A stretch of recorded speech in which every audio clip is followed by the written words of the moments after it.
क्या भगवान को लॉजिकली प्रूव कर सकते हैं? आओ ऑब्जर्वेशन और ऑब्जर्वर थ्योरी से समझते हैं।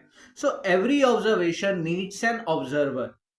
तुम अपने कमरे में गहरी नींद में सो रहे हो, तुम्हारे कमरे में 4-5 भूत प्रेत घुसे, नाचे गाए, भांगड़ा किया, ताश खेला, जुआ खेला और तुम्हारे उठने से पहले चले गए। अब जब तुम उठोगे तो उनके आने जाने का तुम्हारे लिए कोई वैल्यू नहीं रहेगा, किसी पूरी दुनिया के लिए उसका कोई वैल्यू नहीं रहेगा। क्यों? ऑब्जर्वेशन तो बड़ी तगड़ी हुई, बड़ी भयानक हुई, लेकिन उसको ऑब्जर्व करने के लिए कोई था ही नहीं, वहां पे कोई ऑब्जर्वर ही नहीं था। तो वो ऑब्जर्वेशन बिल्कुल हुई नहीं हुई एक बराबर हो गई। जंगल में मोर नाचा किसने देखा, सिंपली।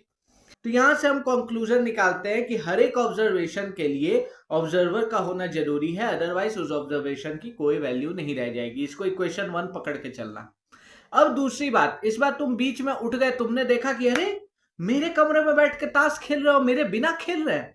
तुमने उनके साथ जुआ खेला, तुमने उनकी कफन तक दांव पे लगा दी और जीत भी गए। सुबह उठ के तुमने अपने घर वालों को बताया, लेकिन तुम्हारे इस ऑब्जर्वेशन को किसी ने माना ही नहीं, क्योंकि तुम्हारा मेंटल ट्रीटमेंट चल रहा था, तुम दिमागी रूप से बीमार थे, तुम्हारा इलाज चल रहा था। तो अब यहां पर देखो कि ऑब्जर्वेशन हुआ, तुम उसे ऑब्जर्व करने के लिए मौजूद थे, लेकिन फिर भी उस ऑब्जर्वेशन की कोई वैल्यू नहीं है। क्यों?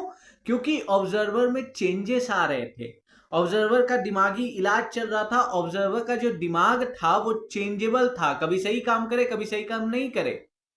तो यहां से एक और कंक्लूजन निकलेगा कि ऑब्जर्वेशन करने वाले ऑब्जर्वर को अनचेंजेबल होना चाहिए, उसे ऐसा होना चाहिए जिस पे हम रिलाई कर सके।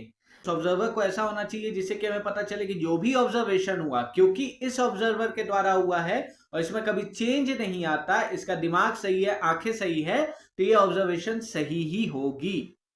इन दोनों इक्वेशन से जो बातें सामने आती है कि कोई एक ऐसा ऑब्जर्वर है जो हमें बिल्कुल सत्यता के साथ बिना चेंज हुए ऑब्जर्व कर रहा है और हर ऑब्जर्वेशन का सही प्रमाण दे रहा है, साथ ही साथ वो इटर्नल भी है।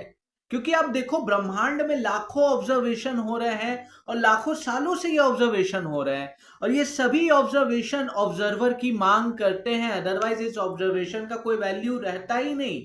तो इनको ऑब्जर्व करने वाला ऑब्जर्वर कौन है? वही अल्टीमेट ऑब्जर्वर परमात्मा है, ब्रह्म है, चेतना है। आप इसके बारे में क्या सोचते हैं? कमेंट करके जरूर बताएं।